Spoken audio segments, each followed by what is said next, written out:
Welcome back, Pro Wrestling Throwdown. I'm Caleb Black. This Luke the Big Dog Williams. This week in wrestling history. Every single week, we're going to pick our date. We're going to scan through the archives. We're going to find a couple of shows of note to talk about.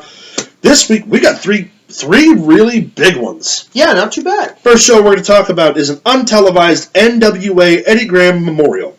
1987, May 9th, at the Bayfront Arena in St. Petersburg, Florida. It's not televised, so it doesn't give us an attendance. Right. But, man, this card, first of all, the main event, Dusty Rhodes and Ric Flair for the NWA Championship. Dusty Rhodes wins by disqualification, so the title doesn't change hands. Gonna guess Horseman. Road Warriors defend the NWA Tag Team Championship successfully against Manny Fernandez and Rick Rude. The NWA Florida Heavyweight Championship, the champion Mike Rotunda defeats Kevin Sullivan by DQ. Great overall card. Yeah. For this having been the time period, man, star-studded. All the Armstrongs, Bullet Bob, Brad and Steve, Tracy Smothers, Mike Graham, Barry Windham. Stacked card. Oh, yeah. I love the old NWA cards. If you haven't access to the network or YouTube, obviously you have to have access to YouTube. Find a video service. Watch this show. Watch some of these old NWA shows. I can't watch this one because there's not a video recording of it. But find some NWA products from back in the 80s. It might be videotaped, but it wasn't. It wasn't broadcast on TV. Yeah. Dusty Rhodes and Flair. You just don't get a better. No. Dusty Rhodes is the quintessential everyman good guy. He's the way he looks. He comes out to the music that the people are listening to. He's the modernist. And in '87, he was like, and he's not the conventional babyface. He's a big guy. But he can move, and he's got swagger, and he can light up a room. Flair's the quintessential heel because he's everything Dusty isn't. He's the high class. He's the upper class looking down on the little guy.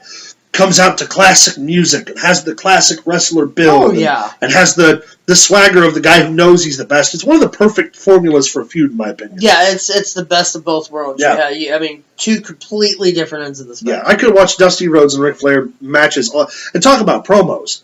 The two of them having promo sessions against one another. That's television worthy of itself. I could watch a press conference where they just jab at each other the whole time. Oh yeah, it would be fantastic. Brilliant. Yeah. Most definitely. Moving on to our next segment this week. May 9th, 1993. This is the Smoky Mountain Wrestling Volunteer Slam 2. This happened at the James White Civic Coliseum in Knoxville, Tennessee, in front of 1,100 people. But it's a small coliseum, and it's full to the brim for Smoky Mountain. 1,100 people for, 1993? That's not bad. Smoky Mountain's one of my favorite territories anyway. Yeah, oh yeah. I love Cornette. I mean, I am a Cornette guy. I'm not going to say that this isn't probably on the network somewhere. I'm sure it is. Couple of matches that happened. Robert Gibson wrestles Taz. Killer Kyle wrestles Robert Fuller. Brian Lee versus Stan Lane. Kevin Sullivan versus Jimmy Golden. Tom Pritchard versus Ricky Morton. How long did that one go? That went 1 minute and 11 seconds. 1 minute and 11 seconds. Tracy Smothers wrestles the Dirty White Boy. And then you got a War Games where you bring in Brian Lee, Golden, Fuller, and the Rock and Roll Express to wrestle Sullivan, Killer Kyle, Stan Lane, Taz, and Tom Pritchard. That match in and of itself would be worth the whole time. Yeah, totally so. Most definitely. And the cool thing I like about this card is that they use everybody on the card twice, and they break it up to where everybody gets a break.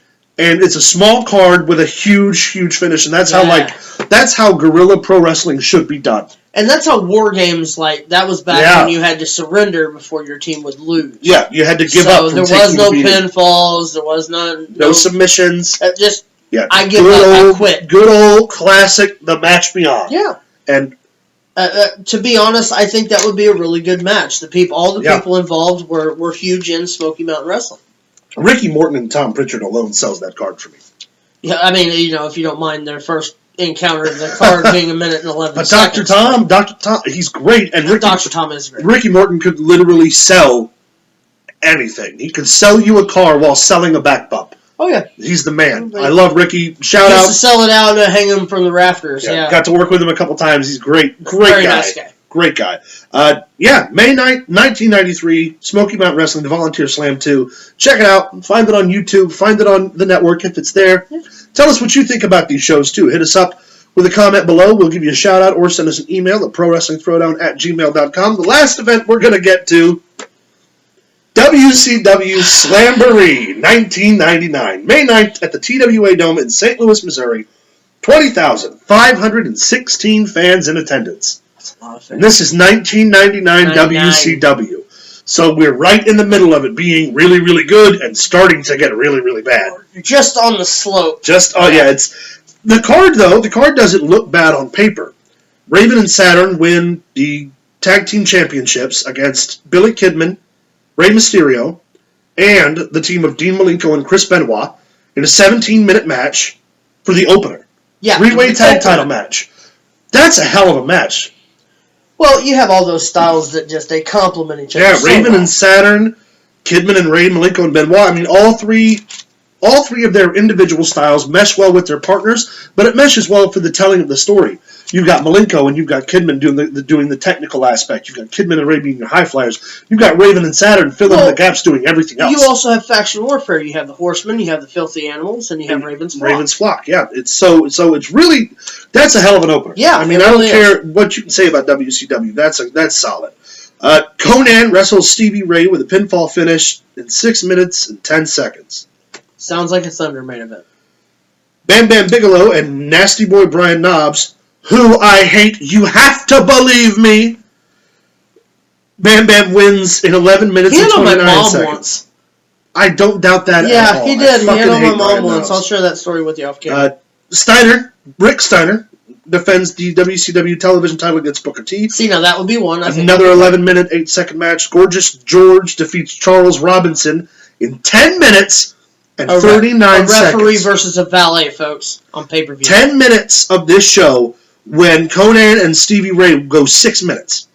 Nonsense. Shows where the priorities were. The U.S. title's on the line with Scott Steiner and Buff Bagwell. Ends with Steiner in a submission in 7 minutes. So the U.S. title match, the U.S. Heavyweight Championship match, has less time on this card than a referee and a valet match. Your company's second-tier title. Yep. Ric Flair and Roddy Piper go to a 12-minute and 10-second DQ finish with Piper winning. They went literally a minute and a half longer than George and Robinson. First of all, that match should have been a half hour long. Second of all, George and Robinson should have never happened. Sting and Goldberg wrestle to a draw with interference from the returning Bret Hart, and Kevin Nash defeats Diamond Dallas Page in less than 20 minutes for the WCW World Heavyweight Championship. Now, even though the match is rather short for a championship match, sure, they didn't need that time for Kevin Nash and Diamond I Dallas would Page watch Kevin Nash and DDP wrestle all day long. I'm almost done. Even nowadays, I think it would still be fantastic. Not to mention, this was a period where, again, DDP was just one of the most entertaining superstars. It was also right in the middle of his climb.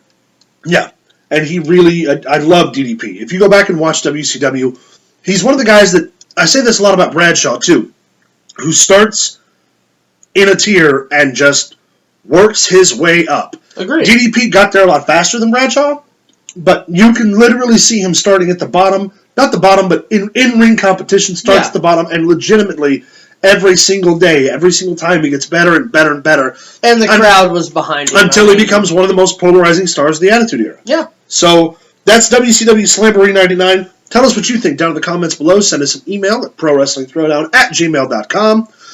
Stay tuned. Coming to our next segment, and I got to go back in my notes to tell you what it is, because I don't remember. Which is fine by me. Next segment, guys, we're opening up the mailbag. We got a special email. Stay tuned for the mailbag right after this.